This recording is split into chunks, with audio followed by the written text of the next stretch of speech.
familiar faces. Oh, brilliant. I can see lots of familiar faces on the screen. So I know that some of you know this inside out, but for anybody who's new, I just want to explain a bit about who ChurchWorks is and what we do. So if I can have the next slide, please.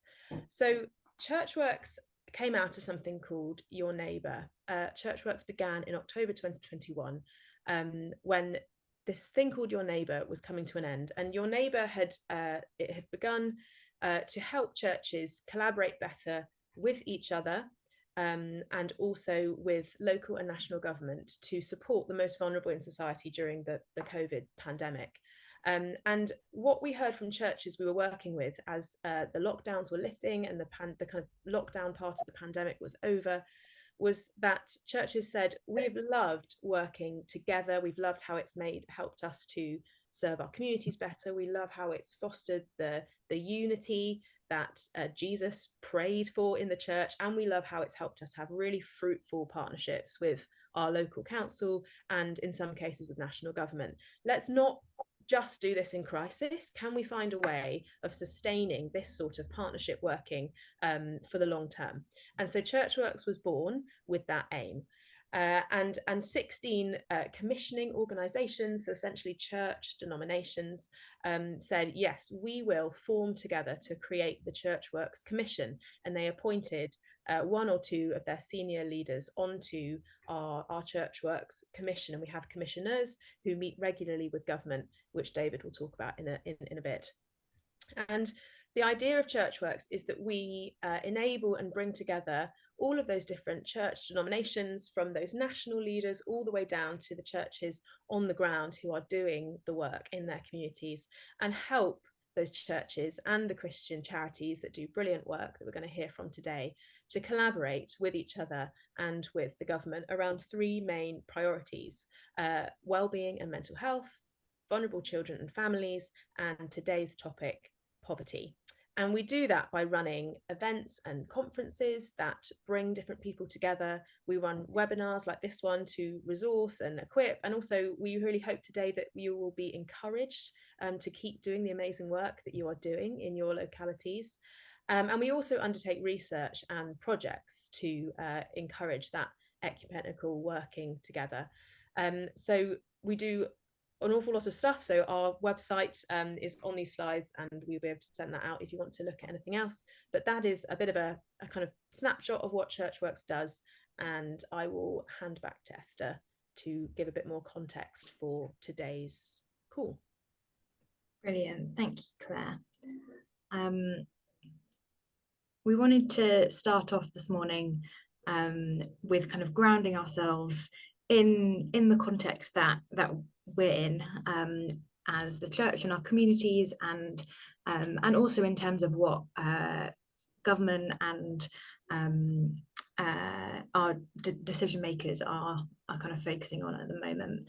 And I'm aware that we are probably all here because we are aware of this context, at least to an extent, and I'm sure that lots of you know much more about the human impact than I can share right at this moment. But I just gathered a couple of kind of those key statistics that the Children's Society, Joseph Rowntree Foundation, and Department of Work and Pensions have kind of gathered over the last year. And we have 3.8 million people were in destitution in 2022. That has shot up hugely, 2.5 times the number of people in 2017. And obviously we're now 2 years later than 2022. We have 14.3 million people in the UK who are in relative poverty, and that includes 4.3 million children. As I'm sure we're all aware, the social security has not been enough to meet people's needs with inflation. And so lots of those who are, 75% of those experiencing destitution are people who are experiencing, who are receiving social security payments, but those are not enough. 76% of people who are experiencing destitution cannot access those most basic essentials that we need to be healthy humans. This is something that is significantly impacting children in the UK, that 1 in 3 children are experiencing destitution, which is a huge number if you think about a classroom, that 1/3 of those children are experiencing destitution. And that becomes an even higher proportion when you look at ethnic minorities. And so in particular, DWP reported that 1 in 2 Black children experience destitution in the UK. The Children's Society a couple of weeks ago released their Good Childhood report, which is really sobering in terms of what they report on the experiences of children in the UK. And the cost of living has become one of the things that children are most concerned about, because they can see how it impacts their family and their own lives. And with all of that, there's you know, that there is a huge heaviness about so many of those facts, that we're living in a difficult time for so many people. And we wanted to do this event to talk about what we can do as the church to practically respond to that. And it's great that we have our speakers with us today to share some of that. But we also wanted to talk about what does the good news have to say about this situation. And I wanted to just briefly share these kind of 2 passages with you. So the first one from Luke 12, where Jesus is speaking to his disciples, and it's that passage where he's saying, don't worry, look at the birds, I look after them, they don't worry, and I will look after you too. And I thought this passage is tough, but so important for us to remember that God will provide, and provides in unexpected ways, but cares about those people in our communities even more than we could. And so I've also added Isaiah 61, that Jesus quotes in Luke 4 when he is first in the temple, that the gospel is good news for the poor, and God sees those who are experiencing hardship, and he sees those who the world might not see, and he is at work restoring and blessing those people. And as we talk about poverty today, we wanted to remember that this kind of story of material poverty and financial poverty sits within relationship and within our spirituality, and that poverty can extend beyond just kind of that material need, but that the church has a message of hope to bring in that, because we know that Jesus can meet our financial and our material needs, but also as a community we are able to support people with their relational needs, and that Jesus can transform lives through meeting people. And so we just wanted to kind of give that brief sort of context of reminding ourselves of how we are kind of coming into today in terms of the facts and the material context, but also a reminder of who God is and of those promises. And our speakers will unpack a little bit more of that as we go through the day. I'm going to hand over to David now. Geraldine, I don't think we need the slides the next bit. Thank you so much for sharing those. I'm going to hand over to David, who's going to talk a little bit about some of the work that government are doing at the moment. Thanks, Esther. Yes, really good to be here, to be with you all. Really good to see you. And so Esther mentioned that the ChurchWorks Commission is passionate about churches working together across different denominations in unity, but also working with government. And we obviously have a new government. We have a particular political context that we are in. And one of the things that you will have seen in the news a lot is the conversation at the moment around child poverty. And one of the pledges of this new government in their manifesto was to create a strategy to tackle child poverty. And we saw that in ChurchWorks as an opportunity for the kind of collaboration that ChurchWorks was set up to kind of foster. And so after the election result, we started reaching out to the new government to say, look, the church has got quite a lot to say on this topic, but also quite a lot to bring in terms of practically tackling child poverty. And so how can we be involved? How can we contribute collectively? And there was a meeting in Westminster 2 weeks ago now between the ChurchWorks commissioners and some ministers from the new government. We had a minister from the Department for Work and Pensions. We had the faith minister with us, and we had messages from the Prime Minister.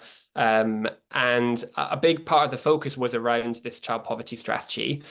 We also had Mark Russell, Chief Executive of the Children's Society, which of course has kind of church-related roots. And they are one of the biggest children's charities in the UK, and along with some of the other bigger children's charities, have already had quite detailed conversations with the group that has been set up to help shape the child poverty strategy within government, which has been co-chaired by the Minister for Education, Bridget Phillipson, and the Minister for Work and Pensions, Liz Kendall.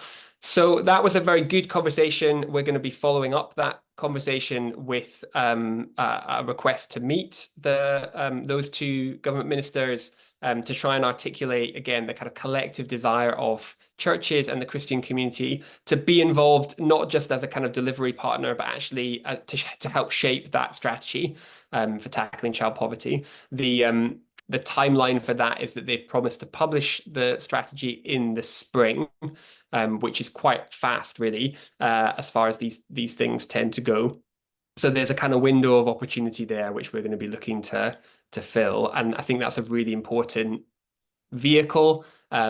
Sometimes these things, you need a bit of a hook. And clearly child poverty is not the only show in town when it comes to tackling poverty, but it's obviously one that is a very important aspect. And hopefully we see it as a bit of a kind of thin end of the wedge into a wider conversation about the future of social security, but also the kind of relationship that we all want to see between church and civil society more broadly and the government, and to try and make sure that we avoid some of the traps that perhaps the church and wider society, we as a country have fallen into in the past few years of churches and others really kind of plugging the holes and just picking up the pieces from a very broken social security system. So that is, I think, an important thing for us all to be thinking about and working on together. Great, thank you so much, David. For those of you who have been to events before, you will know that we like to go into breakout rooms just to so we're not kind of listening to speaking for the whole event, and to give us a chance to get to know one another. So we're going to go into breakout rooms now, and we've got 2 questions which you might like to talk about in your groups. One, how does your church engage in anti-poverty work? Are you coming with experience of having engaged in this in some way?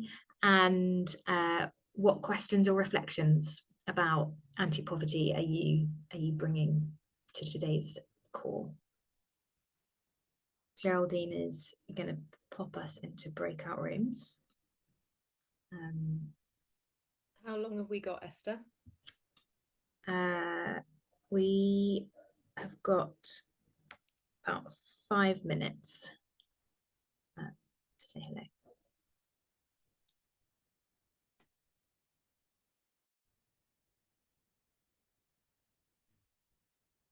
Hi. I'm just going to pause the recording. Different ways. Also, the different ways in which the church is responding. So let me, before coming on to Christian responses, say something about the nature of contemporary poverty, because without understanding that, I don't think we can understand the church's approach to poverty in a very clear and holistic manner. 3 things I want to say, as you'll see on the screen. But these come against the octopus image from Martin Luther King. Martin Luther King, when he was accepting his Nobel Peace Prize in 1964, stood on the stage and compared poverty to an octopus. He suggested its tentacles reach into every corner of our lives. We tried to reflect that image working with an artist in Life on the Breadline called Beth Waters, who created a number of images for us, including this jigsaw, the jigsaw of poverty in Breadline Britain. The perfect storm, if you like, of fuel poverty, child poverty, unemployment, low pay, insecure employment, and food poverty, food insecurity, all colliding and colluding and compounding one another. 3 things to say. Firstly, poverty is a form of violence. It does damage to us physically, psychologically, emotionally, spiritually. It does damage to us as individuals, to us as families, to us as communities, and ruptures the social fabric of the UK. Johan Galtung, the peace studies pioneer, spoke about what he referred to as the triad of violence: direct violence, so psychological and physical, but person to person, as it were; structural violence, that damage that is unseen, invisible, slow violence, if you like, that is hidden in the structures and the policies and the systems that guide our lives. And then cultural violence, the narratives, the discourses, whether they be cultural, whether they be popular culture, film, TV, the cultural life, the worshipping life of the church, those discourses that shape our lives. Poverty, I would argue, is a form of direct violence. It's direct violence that's embedded in the structures, so it's a form of structural violence. It's direct and structural violence that is underpinned by a cultural narrative that justifies the all things bright and beautiful, the rich man in his castle, the poor man at his gate, God made them high and lowly, cultural narrative. Gustavo Gutierrez, the pioneer of liberation theology in Latin America, referred to poverty as a form of death. So poverty is violence. But poverty is also multidimensional. The church has and is and will do amazing things in response to poverty. However, one of my questions, one of the reflections that emerged from our Life on the Breadline research is that the church and many policymakers and some practitioners are very good at responding to one face of poverty, one piece of the poverty jigsaw, but we reduce poverty. We fail to recognize its complexity and its multidimensional nature when we only refer to food poverty or fuel poverty or child poverty in isolation from other parts of the complex, what the Church Urban Fund refers to, web of poverty. So poverty is multidimensional, but equally we need to recognize that no one size fits all. George Osborne, the former Tory Chancellor, infamously once suggested that we are all in this together. With great respect to Mr. Osborne, that wasn't true then, it's never been true, and it's not likely to be true, because we are not all in this together. Finally, poverty is systemic. It's not about individuals making bad choices. It's not about deserving and undeserving, in inverted commas. It's not about the skivers and the strivers, to quote poor old Mr. Osborne again. This is about systemic failure rather than individual failure. So, a word about poverty, a word about life on the breadline, something about the context of life in breadline Britain. We need to recognise, however, that austerity has not impacted on us all equally. The poverty that we have seen unleashed, the inequality that we have seen unleashed over the last 14 or 15 years since the financial crash hasn't hit everybody in the same kind of way, as Esther implied a little earlier. Women, single parents, Black and brown Britons, people with disabilities have been hardest hit. Those already left out and left behind have been hit hardest by austerity. We need to watch the new Labour government and see if it lives up to its promises. And as a church, we need to support and affirm, but also to challenge if we are to respond to our calling to transform structural injustice. An example of that structural injustice was one of our case studies in Life on the Breadline of church responses to the Grenfell Tower tragedy, related homelessness and housing injustice. Ben Ockery, the poet, put it powerfully and perfectly. His words are next to that image that a primary school child drew of Grenfell in 2017. Ockery said, if you want to see how the poor die today, go to Grenfell. So poverty is unequal, it's violent, it's systemic, it's multidimensional.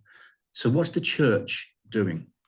The church is doing a million different things that we could speak about for the whole day. Let me very briefly say something about what we discovered during Life on the Breadline. We recognized during Life on the Breadline that there are a whole variety of different Christian traditions of social ethics, biblical studies, missiology, and ecclesiology, whole different approaches to the role that the church plays in civil society. The way the church uses, awful jargon, its social capital, its relationships, its networks, its presence in local communities. The four images that you see on the screen, the caring, the campaigning and advocacy, the self-help and enterprise and community building, are four different but overlapping and intersecting traditions of Christian engagement with poverty that we encountered time and time again during Life on the Breadline. They are fluid and not fixed, but they are, I would argue, a fair reflection of differing responses, differing Christian approaches to austerity age poverty. We've got the dominant position, the caring response, rooted in visions of the common good, issues an image of the church as a servant community, the calling to love our neighbour, the Matthew 25 calling to feed the hungry, clothe the naked, welcome the stranger, for in so doing we are welcoming Jesus himself. That's the dominant perspective and is incredibly important and valuable.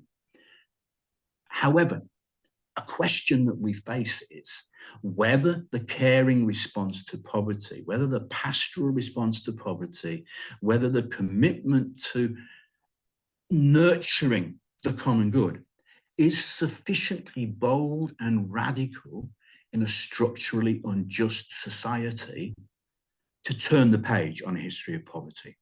That leads us into the second perspective that we encountered, campaigning and advocacy, a more radical Christian perspective rooted in a number of ways in the preaching and the teaching of the prophets within the Hebrew scriptures, the teaching and the practice of Jesus in the Gospels. A vision here of the church as a liberative movement, actively and publicly articulating and embodying God's preferential option for the poor. Examples we see, the church campaigning and arguing in relation to 0 hours contracts, in relation to ballooning public and personal debt, in relation to living wage campaigns. Campaigning and advocacy. Caring and campaigning often lead into one another and overlap, but they do arise from differing Christian traditions of social ethics. Moving down to the self-help and enterprise approach, church here is seen as more of an empowerer. In our experience in Life on the Breadline, this is an approach that is rooted deeply in many what you might refer to as evangelical and Pentecostal traditions, a tradition here of, certainly within the Black church tradition, of self-help and education and supporting individuals and their local communities to become empowered and to find a way out of poverty through social and sometimes business enterprise. It is a less widely studied Christian approach, but it is widely disseminated and practiced. There's a question mark we have, however. It's all well and good for me as a pastor or a preacher or a local church leader to work alongside individuals in my congregation to, in inverted commas, help them lift themselves out of poverty. But that doesn't change the context. Does the self-help and enterprise model only help individuals to rise out of poverty, but leave the structures of injustice still in place? That's a question to consider. And then finally, the community building model. The church here is seen as a companion, not parachuting in to local communities, but rooted in local communities. We see it in a number of national church initiatives, such as the Methodist Church's Church at the Margins initiative, and a number of Anglican initiatives that are very similar. We see here an example in our own work from Hodge Hill, an estate in East Birmingham, of the use of what's referred to as asset-based community development, building community, challenging the stigma and the disempowering and the traumatizing nature of endemic poverty through building community and building a sense of purpose and vision and energy together. We could say a lot more, but time is against us, so let me move to a close. 6 very brief points on the screen emerged from our work in Life on the Breadline. They are what you might call challenges to the church.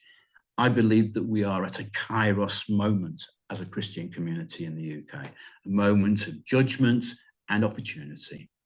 The church, we would argue, needs to assert more clearly and in a more sustained way God's preferential option for the poor, needs to become more rooted and engaged in responding to everyday austerity.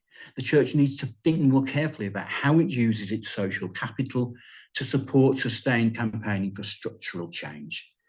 Defeating poverty must become central to the entire life of the church and not just the work of social activists or social responsibility officers or mission advisors.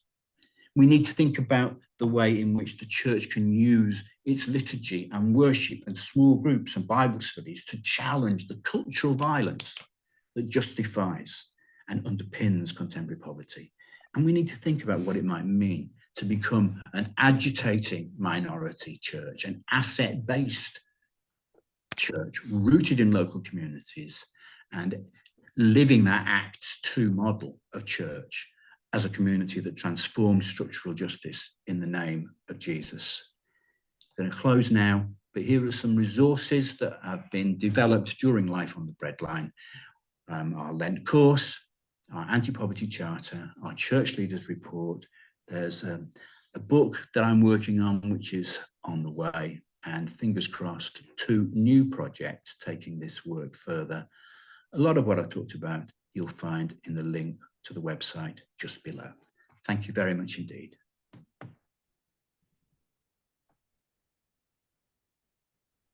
Great, thank you so much, Chris. And those that link to the Life on the Breadline website, Chris, if you could put that in the chat, that would be great, and people can have a click on that. We'll also send an email around afterwards, and we'll share the slides and we'll share links that our speakers are referring to. We're going to go now to Catherine from Kids Matter, who's going to share some of the amazing work that churches have been doing with them around addressing relational dimension of poverty. Thank you so much, Esther. I've just seen loads of people put in the comments how awesome that was, Chris. It was the depth and breadth of it was just brilliant to listen to. So thank you so much for just putting poverty into that really breadth of context. So yes, it's great to be here today. I'm Catherine. I lead our partnerships team at Kids Matter.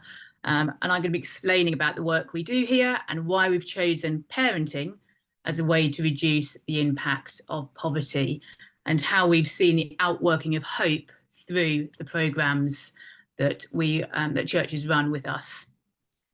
And I just, as Chris was talking a moment ago, one of the questions that we always ask churches when we think about partnering with them is, how do we fit into your wider vision to reduce poverty in your local community?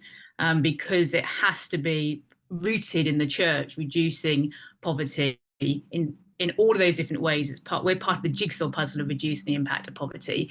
And so we're really excited, particularly to work with churches who see that as part of their foundational core vision and mission.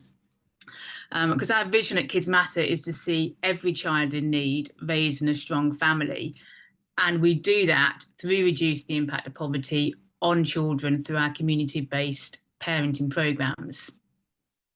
And as we know from what we've already heard this morning, poverty is a rising issue across the UK, and it seems like that will only continue to be an issue as we continue to face a cost of living crisis, with many families being tipped into that crisis.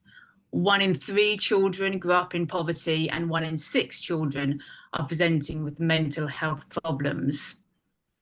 And if you were to ask, say, I don't know, 100 people to come up with the top 3 ways of reducing the impact of poverty, I wonder if you would think that parenting programmes would make it into the top 3. Well, we haven't actually asked 100 people, but my guess is that parenting programmes might not even make the top 10. The most effective way to reduce the impact of poverty on children is through parenting programmes. Improving the parent-child relationship has the greatest influence on reversing the impact of poverty. You could think of it a bit like creating a protective umbrella over the children, keeping them protected from all the harmful stresses that come from low income, like debt and food poverty, and others that we've heard about earlier today. The best way to improve that parent-child relationship is to support parents and carers in the task of parenting. And so just to share, I'd love to just share with you a short story of one of the parents that's been in our programme, so that you can see the hope that comes through that. And Geraldine is just going to show a short video for us, about 1.5 minutes long. Thank you, Geraldine.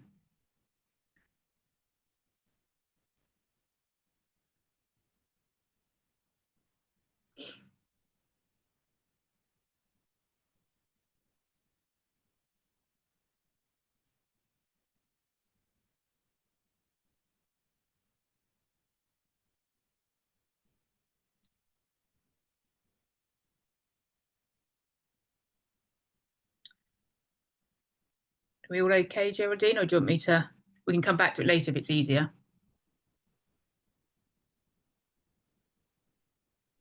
Can you not hear it yet? Can't hear anything yet. No, we've just got a comments up. No comments in it. Yeah. Would you like me to move on and come back to it? Yep, that's all right. We're almost there. Give me just 1 second. Sharing a different tab.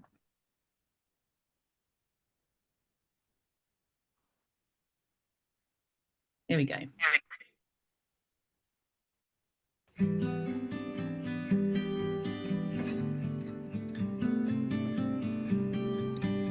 Before I started the Kids Matter program, I had problems myself. I had anxiety, depression, so I just struggled day-to-day basis. I shut people out in my life, like my family and all that. So I was in a bad place at the time.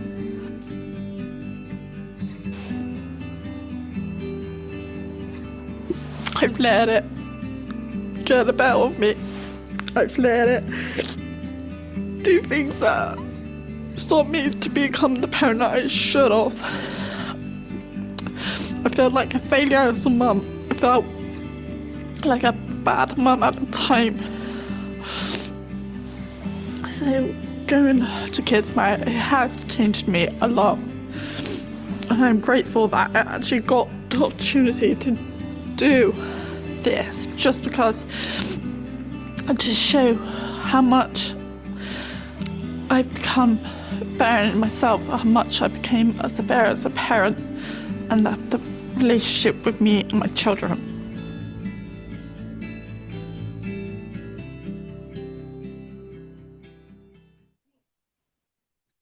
Thank you so much. So Mandy is typical of so many of the mums and dads and carers that we want to reach out to through Kids Matter. And the challenges of poor mental health are really big for so many families and have a huge impact, as you can imagine, on a child. But there is hope. As you can see from that video, there is hope. As a church, we've been trying to tackle poverty for over 2,000 years. It's been there since the beginning of time. At times, it can seem like there is not much hope. But this story shows how there is hope for future generations of children to have the impact of poverty reduced on their lives. If we can just pop up the next slide, that'd be great, thank you. Our programmes seek to create a space for parents to grow in confidence, to grow in competence, and to grow in community, building that stronger bond between child and parent. And here on the slide, you can see the key components of our programmes which make them effective. They're all about early intervention because we have to get to the root cause, which is vital. They're engaging and they're accessible in content. There's no flip charts, there's no PowerPoints, it's all discussion based with booklets, not telling parents how to parent. We're having a facilitated discussion, drawing on the wisdom that's in the room from those parents, from the facilitator, from the group helper. There's prayer support from the church. So whatever way the local church prays, then they'll be praying for those parents, for those children, for the local community, for the facilitators. And we provide ongoing support for our churches that partner with us, from our support coaches. They help the facilitator to troubleshoot, to reach out to more parents in the local community, and how to build what they're doing into the continuing vision and mission of their church as a whole. They're inviting and welcoming. You can see there's refreshments on the table, and they're a space of hospitality and making people feel safe.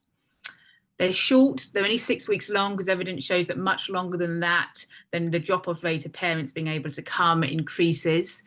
And they're led by someone from the local community, enabling that long-term support. And we always make sure the program's evaluated, seeing what the starting point is at that parents come into with their sense of well-being and competence, and then we evaluate at the end of the programme and again at the 3-month mark. And here on this next slide, you can just see the informality of the group there, where people can feel that they can be themselves and can share. What's really important to us at Kids Matter is to measure our impact in a variety of different ways. And you can just see here some of the outcomes of a snapshot of some of the impact that we have. We evaluate parental wellbeing and confidence from our questionnaires, surveys, quotes and facilitators. We know that parents are growing in confidence, that their wellbeing has increased significantly, and that they are enjoying their children more and have found the programme really beneficial. So the impact of our programmes, though, goes way beyond just the parents who attend. There is a generational change happening. The foundation laid by the parents who completed Kids Matter will mean that their children will parent differently, and their children's children will parent differently. There's a transgenerational impact going on. And that truly is hope, isn't it? Where the church is playing a part in breaking cycles of poverty. We may not see all the change now, or even in our lifetimes, but we know from research that families, communities, and society will be changed, and the impact of poverty can be reduced. So just to finish off with, I'd like to share with you one story that I'm going to read from one last parent, and her name is Stacey. And Stacey's a single parent to a 6-year-old and a 14-year-old. Before she completed the Kids Matter programme, she was really struggling with parenting and her mental health. And she felt very alone and isolated, and had terrible mum guilt. She was emotional, she shouted a lot, and she felt like she was also failing her children. And she'd never been to one of the groups, especially groups where she didn't know anyone. But she knew that her family life was getting to breaking point. And she just knew that something needed to change, that she was the only person who could make that change. So in the end, she decided that she'd join a Kids Matter group. And talking to other parents who had gone through the same traumas as her, made her realise that she wasn't alone. She wasn't the only one that had been through some of the things she'd been through. She made friends and swapped parenting tips and ideas, and it really changed her home life for the better. She'd say there's a lot less shouting now and screaming. They now have set family days once a week, and they have also introduced a sharing book. So if her children want to express how they're feeling, but they can't talk to her, then they can write it in the book. She would say that her family is now filled with more love, more hugs, more happy times, routine and rules. And she's also attended the Kids Matter programme several times and is now a group helper on the programme herself. So there is hope, and all of these things that we're doing together as we work together is making an impact. And so if you do want to find out more about what we do, then you can just ping us an email to our partnerships team, which is on the screen now, and I'll put the email in the chat box as well. Thanks so much, Esther. Back to you. Wonderful. Thank you so much, Catherine. And we will share that email address as well in a follow-up email that we will send to everyone, so you have that to hand. We are going to